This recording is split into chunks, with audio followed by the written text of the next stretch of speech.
You're listening to Blue Collar CEO, the podcast that's all about helping you build a better, more profitable, and more sustainable home service business. Each week, we'll cover a different topic that will help enable your company to move forward to success. And here's your host, Ryan Redding.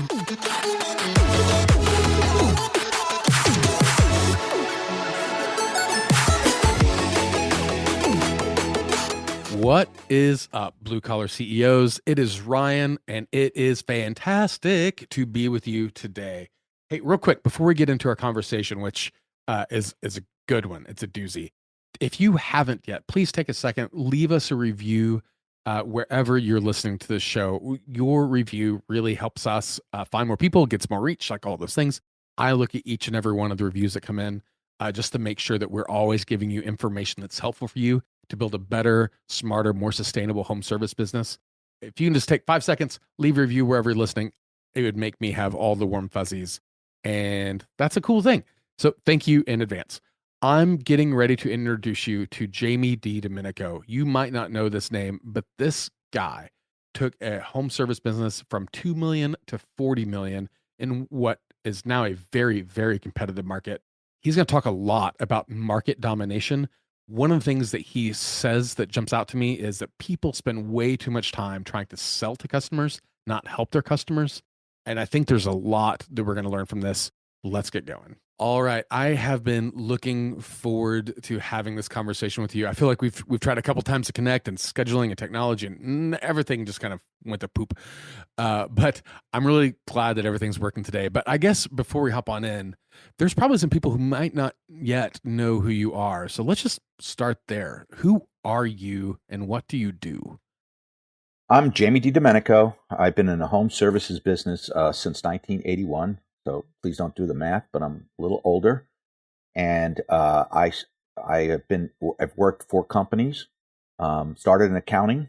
Matter of fact, started in a warehouse back in 1981, stuffing parts in a town called Boca Raton, Florida. I dropped out of college, and I was a pretty smart kid, but I dropped out of college, which was pretty dumb, but smart at the same time. Got this job working for a big company in Boca Raton, Florida, that they did HVAC, plumbing, and electrical. It was a night job, so I can go to school during the day. And I got a job in accounting there. I learned accounting. I got my degree in accounting. Went into operations in the early 90s, working for this company called, which became Service America down in Florida. And then got an opportunity to join the CEO who was leaving Service America to do consolidation in our company, what's called Blue Dot. For some of your old timers, the first wave of private equities, quote unquote, were consolidators: ARS, Service Experts, Blue Dot, Group Mac, etc. So I joined the Blue Dot team, worked there from 1997 to 2003, and then that's when after that got the opportunity to buy a company in Sarasota, Florida. Moved my family from the east coast of Florida to west coast of Florida. Went from seeing sunrises to sunsets. Sarasota, Florida is primarily 2 counties, Sarasota and Manatee, about 650,000 people. When I moved here in 2004, I bought a company from Blue Dot called N&M with a couple of partners. I was majority shareholder and an operator. And we had about 17 employees doing $2 million in 2004. And I had a 15 and a 20-year plan. 15-year plan was to grow it to 35 million in 15 years, which would brought it to 2019. And we hit 40 million that year. And I merged with the Wrench Group in March of 2019, February of 2019, actually.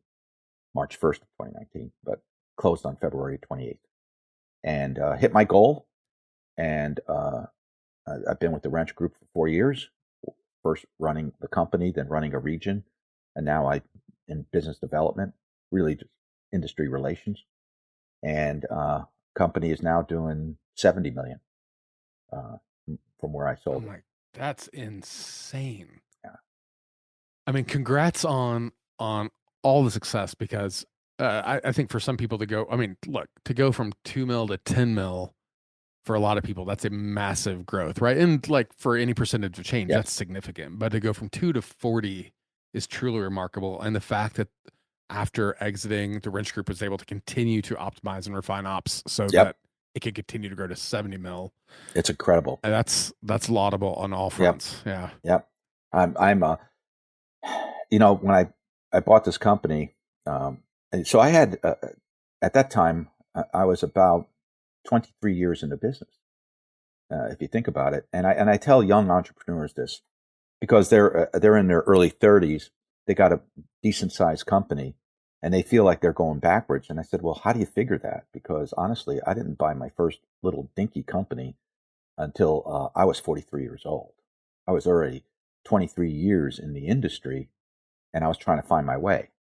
And I was very fortunate to see the good, the bad, and the ugly in this industry, what to do, and most importantly, what not to do. And that was the basis when I bought this company. We closed in March 10th of 2004, and honestly, it was in Florida. And Florida is a great market. Everybody says Florida, Florida, Florida. It's the third biggest state in the union today, and not at that time. And it's hot. So they say, well, if you get air conditioning, you guys must be killing it. But Florida has one season, hot. The rest of the time, that's why everybody's here. You don't really need the air conditioning as much. So this company here was bought by Blue Dot in 1998. We bought it in 2004. Blue Dot took it from 4 million down to less than 2 in a classic consolidator way. And here I was sitting around in March. The phones weren't ringing. Now, what do I do now? I'm going from a position of being a worker, leader, manager in the industry, and now my family's fortunes are on the line, and partnership investments and my investment. So I had to really think hard, and then that's when I had the opportunity to go back to basics and say, okay, what's this company going to be about?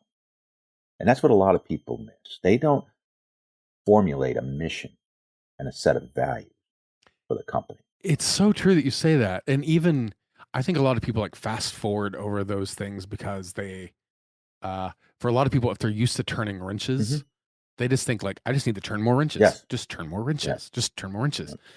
But there's something that builds like inertia and alignment when you know the mission, vision, the values, like these things that I think a lot of operators, or maybe not operators, but maybe people who are like starting a business, trying to scale it. If they are the primary person in a truck and they've kind of scaled it to a certain point, they maybe have fast forwarded over that point just out of survival mode. Yes. Right. Just do more faster because you just got to keep up.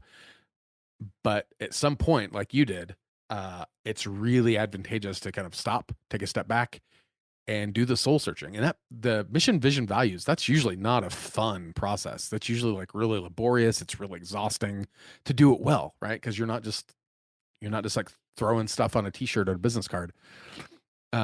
Really interesting that's something that when you stepped in, like that was a really critical first piece for you. First piece, yes. It's I actually did a 15-year and a 20-year plan, which kind of brought me to retirement. Year by year, sales growth, people count, gross profit, net profit, markets to serve, trades to provide. That was my 15, 20-year plan. But you put something on a piece of paper, that's kind of where you want to go. How you get there is critical. And everybody thinks, well, we're just going to sell more, do more. Okay. But what is your company going to be about? Because if you want to grow the dominant market size, you have to have a purpose, and your people have to see the purpose. And as you grow a company, the people get further away from you. When you start a company from scratch, the people closest to you, the customers are close to you. You're building relationships, but those relationships diminish over time and space. Just like big families, you have to work hard at keeping your relationships. So when I sat down, I said, okay, how are we going to we have a 650,000 in 2 counties. How am I going to get to 35 million in 15 years, which is a tall order because there was no company that big in the marketplace. As a matter of fact, I think the whole market size at that time was maybe 80 million. So how am I going to get to 35 million in 15 years? So I said, well, you got to tell yourself, what are you about? That's the mission. What are you about? And you think hard about it. People think too hard about that, because what they're about, it's self-inflection. It's hard to really understand and put it on paper. Like you said, it's laborious. Then I just said, okay, learning from my training is, okay, if you can't find out what you're about, make sure you tell them what you're not about. And I thought about the trade at the time. And this is 20 years ago. 20 years ago, it was all about transactions. It's all about selling, going out, finding a repair, doing a repair, go on to the next, go on to the next, go on to the next. And I think about the number of dead bodies in the wake. And I said, I don't want to be like that. Especially in Florida, the service levels weren't very good. I want to be about relationships. So my mission is going to be about relationships. That was the first thing. The other thing is employee churn. It was hard to keep employees because guess what? We treated them terrible 20 years ago. So I want to be about employee relationships, having relationships with my employees, whether I'm a company of 17 or 170 or 1,700, it's about having relationships. And then what's the other thing that, you know what? These businesses don't give back enough to the community. We need to be a community organization, because in a small market or in a big market, if you have your community organization, you're going to be different from everybody else. So we're going to have relationships with our clients. We're going to have relationships with our employees, and we're going to have relationships with our community. And that's how we formed the mission statement: to develop lifelong relationships with our customers, our team members, and our community. To always do our best and take care of people. It's a pretty simple mission statement. It is, but the best mission statements aren't complicated.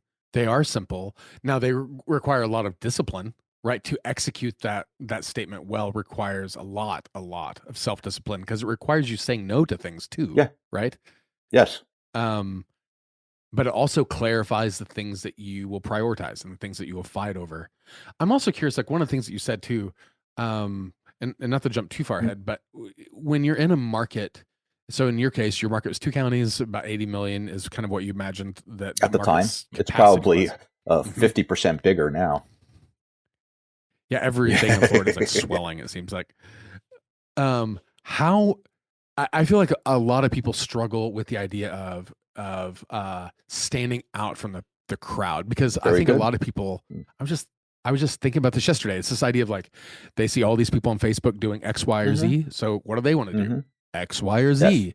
And there's not a whole lot of people thinking like, hey, if everyone else is going left, we should go right. What else went into your thinking and your planning to differentiate yourself so that you could stand out from the crowd, leverage what assets you had to start gaining traction so that you could start scaling like you have? Well, luckily with the mission statement I just defined, that was different from everybody else. We wanted to focus on relationships. So how do I measure relationships? Well, what I tell my employees is, this is how we measure relationships. How many engaged service agreements do we have? So my company was about growing service agreements. And service agreements became part of our culture. It was a focus. So I bought the company. We had 800 service agreements. When I sold the company, we had somewhere around 19,000 service agreements, because that is indicative of your mission. So that made us different. What made us different is how much community work we did. We worked in the community. We were involved in the community. We gave back to the community. We are a community company. That was different, right? And then from the marketing standpoint, I was always a believer to be in a space, own the space, and have a different message so people notice. So for instance, you just mentioned Facebook. Well, in 2005, I had a son in college. Facebook came out around, it was a college thing in 2007. Around 2008, 9, I got on Facebook to see what he was doing in college. Saw some things I really didn't want to see. But I learned that this is pretty powerful stuff. So I engaged a company to just manage a Facebook page for Cool Today. And back then, it was different. There was not a lot of people on, but the people who were on were fixated on it, kind of like TikTok today.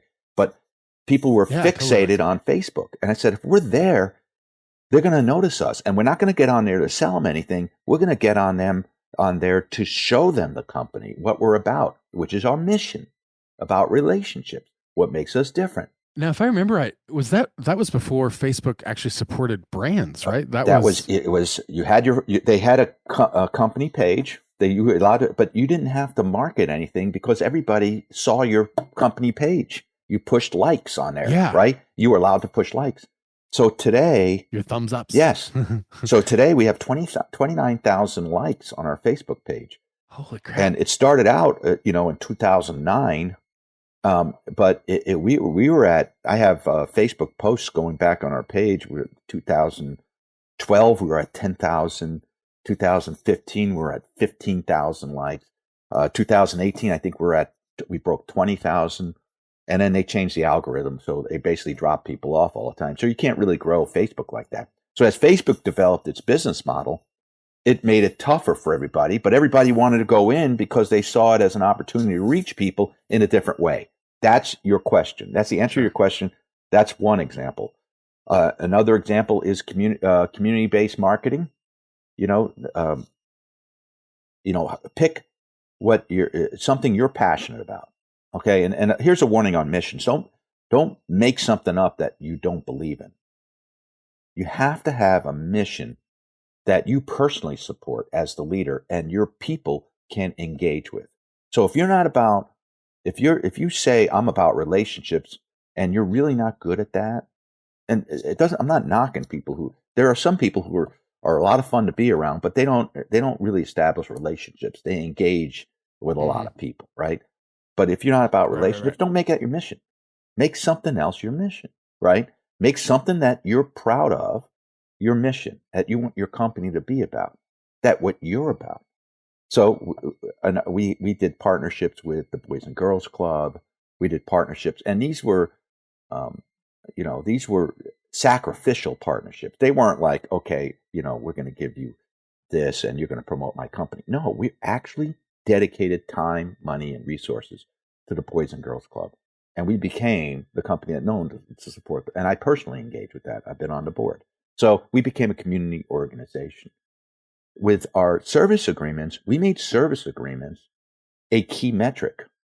It wasn't the side item that most companies do. I ask all the time, how many service agreements do you have? Half the entrepreneurs I know don't even know how many. Yeah, that's insane to me. They say, oh, I think we have like 1,000. And I said, how big's your business? Well, we're doing about 5 million. And I said, okay, so let me ask you this. When the economy hits a skid or the weather's not good, or how do you guys make your payroll? How do you guys make money?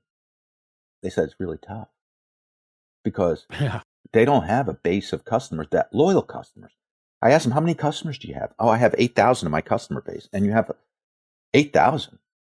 Wow. How many service agreements do you have? I have like 500. I said, oh, how many loyal customers do you have? What does that mean? How many loyal customers? Recurring, returning customers? I don't know.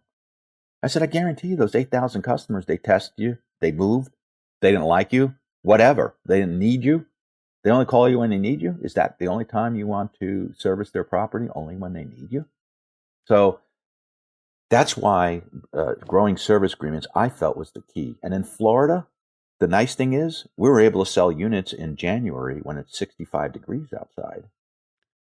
Because we go out to a customer, we're going out, we're doing a check. We've been with the customer 5 years. They know our technician. They trust us. We said, hey, listen. So much trust, so much loyalty. You're not going to make the summer with this 19-year-old system. And your utility costs are through the roof. And we talked to them and they said, you know what? Maybe now's the time to buy it. And it usually was. So we leveled out our revenue stream in Florida. We added plumbing and electrical to help. But my idea was level out your streams, create a loyal base of customers that you're not selling to. Let me make that clear. You're engaging with, you're serving, and you're offering options, and you're sharing your beliefs. Sales are a result. And that is I agree. Everything what you're saying is like, just take care of people. Yes, which is part of our mission statement. People, exactly. The sales are going to follow. Exactly. but the taking care of the people is the thing. And I think what a lot of people are surprised by, because when you build on your repeat loyal customer base, so obviously in plumbing, HVAC, electrical, membership agreements are very common, but in other industries it might be something else. But this idea of it is 5 times cheaper to keep a customer on your books than it is for you to create a new customer. Amen. And I feel like so many companies like fall into the trap of, oh, it's shoulder season. I need to throw more money at AdWords. I need to throw more money at this. I need to throw more money at that. And you're like, what the hell are you doing? So Like, can I focus on what give you you an have. example of that? Far more efficient. Let me give you an example of Yes, that. please. So in 2014, it came up that, hey, how much are our customers worth? And I pondered that, and I said, that's a great question. I mean, who is our customer, our target customer? But more importantly, how do we know what's a loyal customer, right?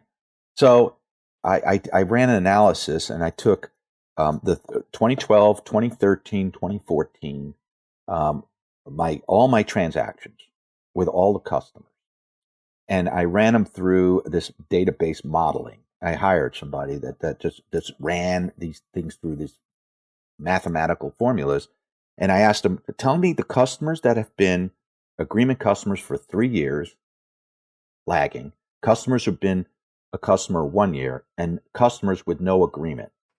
Dump all the transactions in and tell me, and divide it up, and tell me what they spent a year.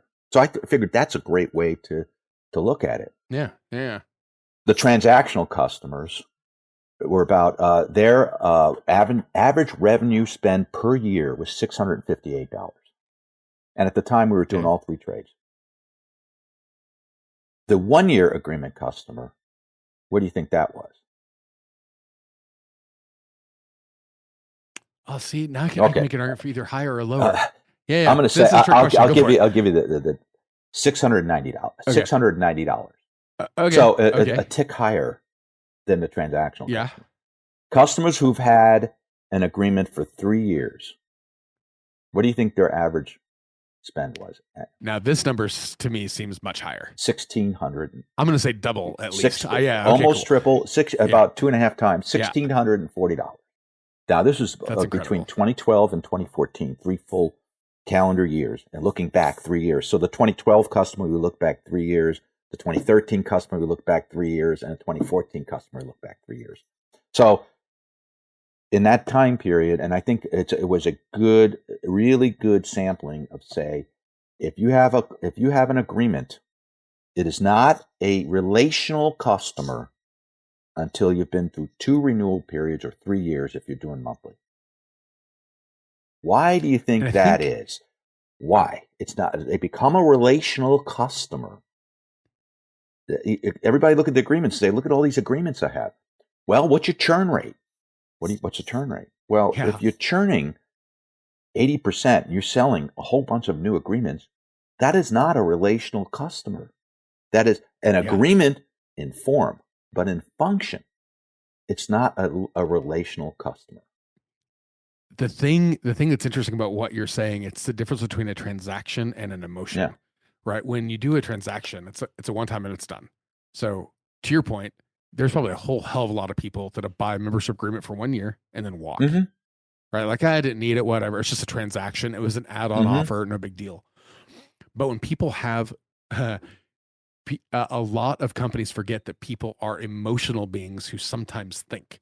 And so when you build an emotional relationship, an emotional bridge, now all of a sudden those agreements, they're not about the transaction, right? It's not just it's time to renew. It's they want to keep you around. They have this emotional investment to trusting your company, which is why your average ticket is almost 3 times as high on someone who has that emotional foundation versus somebody who doesn't know you from Adam, right? There's not that. You're absolutely emotional tether. Well, I'll give you an example. What do you think the big revenue items are at Costco? Is it their membership revenue from the memberships, from the whatever it is, $80 a year? Or is it all the products those members buy? What is the value? Oh, I'm gonna put it on there. Yeah. Oh yeah. I'm going to put it on the chicken. Their revenue drivers, the chicken. The hot dogs, That's the what dollar hot dogs. There it is, the hot dogs. The Well, so there's a great example. If you're a Costco and you're looking at your revenue streams, you're saying, "Wow, our electronics section creates this much revenue. Our jewelry section creates this much revenue. Our produce section creates this much revenue." Those are the real valuable items we're selling.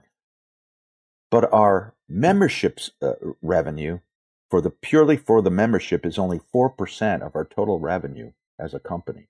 That's not really important to us. Costco says no. Yeah. It's about memberships and about growth. It's not about the revenue of those memberships. It's about the revenue those memberships are directly related to. Many home services contractors, whether it be HVAC, plumbing, electrical, all three, whatever, they get it inverted. They think, okay, I'm selling a lot of air conditioning systems. That's awesome. We're going to have a great year this year. Where's the value? The value are the people buying those. The value of the people installing those, selling those, servicing those. How do you measure that? You got to measure it through memberships. How many memberships do I have? And how many memberships do I keep? Turnover. Right. What's my employee retention rate? What's my employee engagement index? What are the things we should be measuring as leaders of companies, not tradesmen? And I tell this to very fondly, and I'm going to say, this is full disclosure. I have never turned a wrench in the trade in my life in my 43 years in this business. I've never turned a wrench. Okay. So as an entrepreneur, as a service company leader, I was in the minority in this. Mm-hmm. HVAC wasn't my trade. It was a trade I worked in. Business is my trade. So I tell many tradesmen, hey, you're a great tradesman. You develop your skills. You could diagnose a system by just putting your hand on the top. Congratulations. You need to get that way in business. You need to be that way with people. You need to be that way with planning. Business is a trade. And if you're a tradesman looking to start a business, you're in a business, and you can't get out of the thought of understanding why this is so complicated, it's the same way when you first turned your wrench right out of trade school. It was complicated for you then, but what you did is you got mentors, you had people helping you, you called for help, you learned, and every time you learned something new, you got better and better. It's the same way in business. What happens is you start a company, you have immediate success, you hit a plateau, you don't know what to do. What did you do when you were in the field? You got help. You got a mentor. You reached out. You joined networks. You did all this. That is the biggest flaw of new leaders today that had early success that hit their Peter principle. And you're going to hit your Peter principle. And for those listeners, Peter Drucker, an organization rises and falls based on the ineffectiveness or the inabilities of the leadership that's ahead of it. So continue to learn. I know I digressed a little bit there. Where we are still talking about market dominance, right? It all ties together, right? Because what you're talking about essentially at this point is when one has the ability to continue to develop their own leadership skills, the result is market dominance, right? Because so a lot of these ideas are kind of in the E-Myth. You mentioned Peter Drucker, who's a fantastic business mind, right? E-Myth has a similar sort of metaphor about the idea of a baker opening a bakery. Yes. Like baking a cake is very different than running a bakery. But someone told me years ago, and it always stuck with me, as this idea of like everything you've ever learned, riding a bike, running an HVAC company, doesn't matter, follows a simple formula. So when it starts off like riding a bike, oh, cool, I can ride a bike. It's simple. And you just think, no big deal. When you get on the bike, you get really intimidated and overwhelmed really fast of how do you turn? How do you balance? How do you slow down? How do you like navigate from the dog trying to chase you? You have all these sort of like, it gets really complicated if you start to analyze what's happening. With practice, it becomes simple again, where you don't even think about it. Now it's effortless. And you've like mastered that level of function. When you start changing your level of function, you have to go through the simple, complex, simple again. So if you coming out of trade school as an HVAC tech, awesome, good for you, congrats. It was very difficult. You started simple. I want to be an HVAC tech. Cool. Then you get into the mechanics of it and you get into the science of it. You get into engineering. Okay, it's a little bit more complicated. You can get mastery. Cool. I know how to do this. Fantastic. Now you have to apply it to business. Same thing. So how hard could it be? Just go out and turn more wrenches, charge less money than my previous boss did. I'll be a rich guy. Nope. Right. No. Then you get in the complex of that. But I love the way you talk about it, like find a mentor, find someone who's smarter than you, who's built something bigger than you, who helps you see blind spots you don't know you have. Because that really fundamentally, that's the difference between people hitting their plateau or people continuing to break through to like higher levels. You'll still plateau. The trick is, do you have people around you who can lift you up through it? Correct. And you know what? Everyone's going to have that. It doesn't matter how many years of experience you have or decades or whatever. I'll give you a great example. In 2010, I started plumbing in 2009, 2008. 2010, I had a plumbing manager came to me and said, "Hey, we got to join this organization. I can't grow this plumbing business without the help of this organization." I said, "Well, what is it? Nexstar." "Oh, I've heard of Nexstar."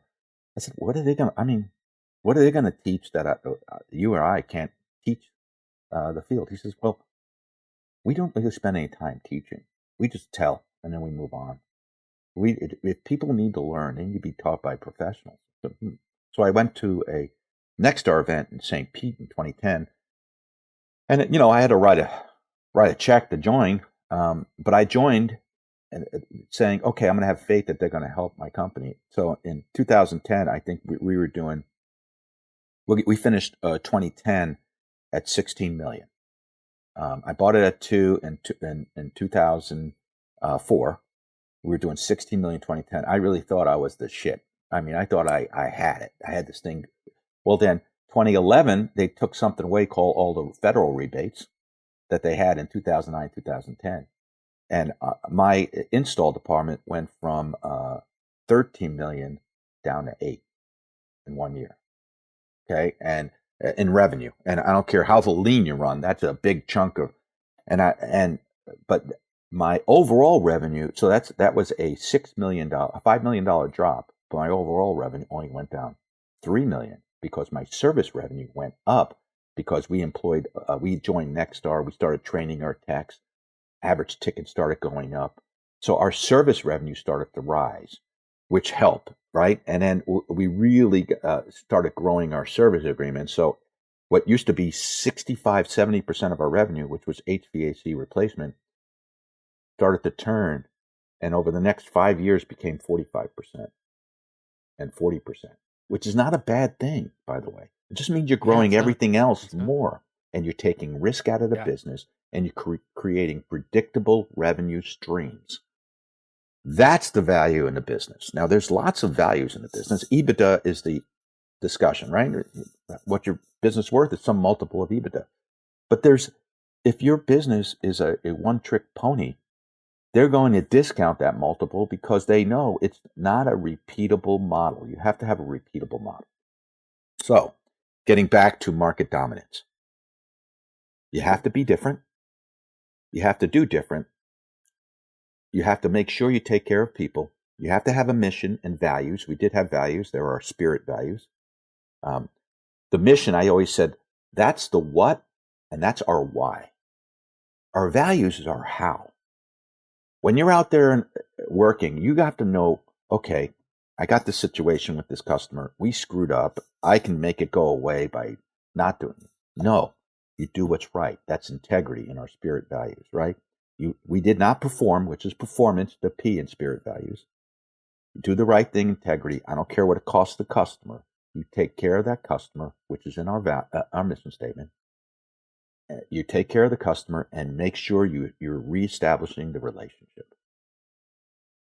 It's all there, right? So when I was a company of 17, it was easy to do. I saw everybody every morning. It was easy.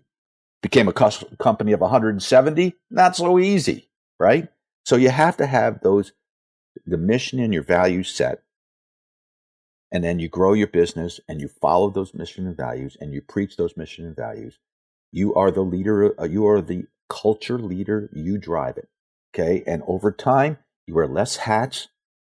You wear one hat. You'll always be CEO. You'll always be the brand leader and the culture leader. And then you always got to be looking ahead. So if you want to be market dominant, okay, they say, well, I'm never going to be market dominant in New York City. It's 20 million people. Blah, blah. Okay. You don't have to be market dominant in New York City. You're not going to run on, the ABC station, whatever. Pick your market outside of New York, which is probably bigger than Sarasota. Could be 1.5 million. Could be 2 counties. Target those 2 counties. Be dominant in those 2 counties. You don't need to own 1% of a $20 million market, right? You need to own 50%, right, of a $5 million market. So it's the metaphor I like to use a lot on this one is this is the weirdest thing, but the United States and Allied forces in World War II did the same thing, right? How do you invade Europe? Mhm. Like, how the hell do you do that? It's too big of a target. You're going to distribute and dilute all your forces. Like, you won't make a dent, but you can throw everything you got at this one little beachhead, right? On this little stretch of beach in France, throw everything you got at it. Once you have that beachhead in France, now you have options. Yep. Right now you can get in here, you can take over a country. Cool. And then you can start expanding your footprint. Because I think a lot of people, to your point, they look at a big target like, I want to take over New York State or New York City. Like, yeah, good luck, bro. But you can take over one zip code. Yeah. Like, you could like hit Own the the zip hell out code. of one zip code. And you make a great and living from you it. Make a great living. And then once you do that, if you want to expand beyond that, fantastic. Knock yourself out. And there's some listeners that But don't you want to can't- be a $40 million company. They're happy. They're at maybe 3 million, right? I think a lot of that's changed with the PE model over the last 5 years or so. Because everybody's saying, well, geez, you got to have some size for a PE to even notice you, yada, yada, yada. So some people are doing it because of maybe the right reasons or maybe not the right reasons, right? But whatever you do, if you decide to be a dominant player, this is people said, well, who's your biggest competition? And that's a common question, right? Who's your biggest competition? First off, I never considered my competitors my enemies. My competitors in my market, my competitors in my state, my competitors in the country, they're in the same boat. We're all in the same boat, right? So I never considered them my competition. So when somebody said, who's your biggest competitor? I say myself, because it's like, in golf, they say the biggest 7 inches in golf for putting is between your ears, right? That's the biggest thing, right? Right.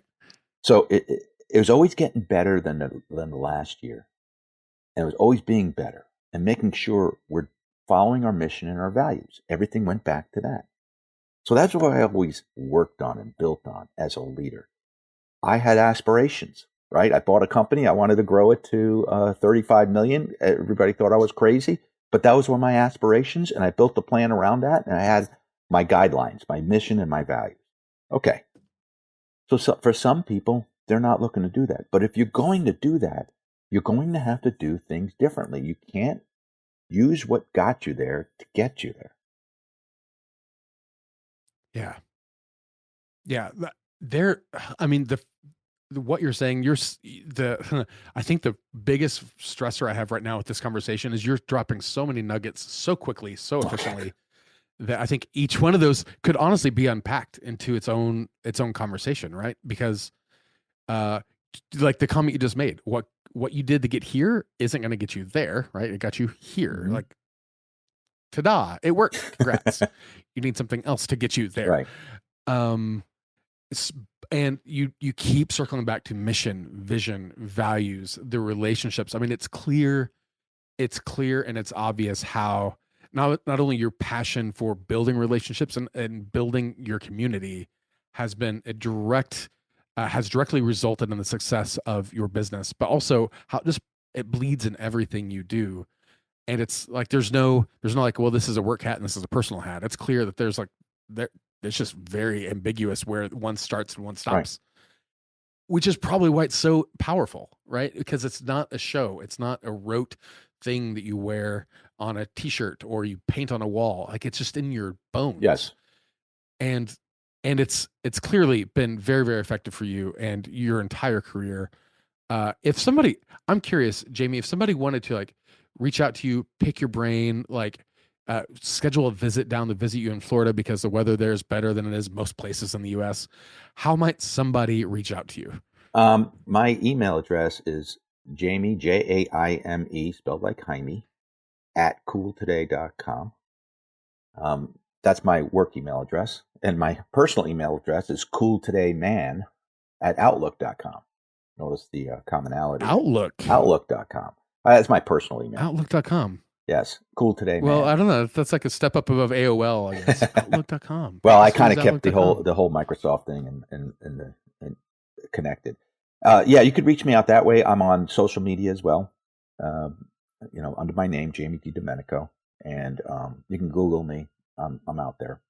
That's one of the opportunities and challenges is if you're going to be the leader of your company, you're going to be very community involved. There's going to be a lot of stuff on Google about you, right, out there on the internet. What things you're doing. And so if you're a very private person, you have to find ways to navigate that. But no matter what, if you're going to dominate a market, somebody has to be the face of the company. And obviously, you can see I have a face for radio. But somebody has to be the face of your company, and it should be you or somebody close to you that you designate as the face of the company, and they have to make sure they follow the values and the mission of your company. And once people see that there's authenticity there, you will be different. Because we're spending way too much time trying to sell them than tell them. We're spending way too much time trying to offer deals than really help take care of people. If you are the one that is different enough and the customers engage and they have that emotional attachment that you talked about, Ryan, they have that emotional attachment, that will be a driver of long-lasting value in your company. And it sounds basic. It's not. As you said very early on, it's not as simple as it sounds. But it needs to be something that's worked on. Because if you're just running in the hamster wheel, that hamster wheel will never get bigger.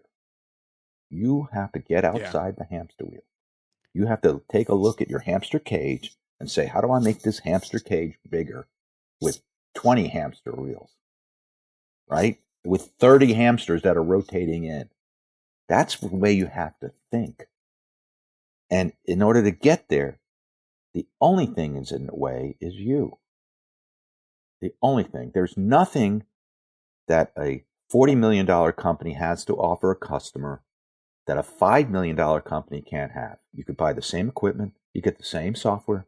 You could be on social media just like them. You could do Google AdWords. You can have an LSA. You can do all the things that a big company can do. They're just better organized at it than you are. So figure out what they're doing, break it down to your size, and execute. Yeah, you have a wealth of knowledge, and it is incredible the business that you've built over the years. Tremendous amount of respect for you, sir. I'm deeply honored you're able to take the time and come on the show. I will make sure your socials linked in the show notes, your emails in the show notes, because I think you're challenging a lot of people to step up, to invest in themselves, to find people smarter than them. And could not thank you enough for taking the time to talk. Jaime, it was great having you on, man. Congrats on all the success. Thanks, Ryan. I appreciate the time with you and your listeners. This episode was hosted by Ryan Redding, author of the book on digital marketing for plumbing and HVAC contractors, and founder of Levergy, the digital marketing solution for serious home service companies. You can subscribe to Blue Collar CEO on Apple Podcasts, Spotify, or wherever you get your podcasts. Visit us online at BlueCollar.CEO and find us on Instagram. And don't forget to subscribe and leave a review. Thanks for tuning in. We'll be back next week with another awesome episode. See you soon.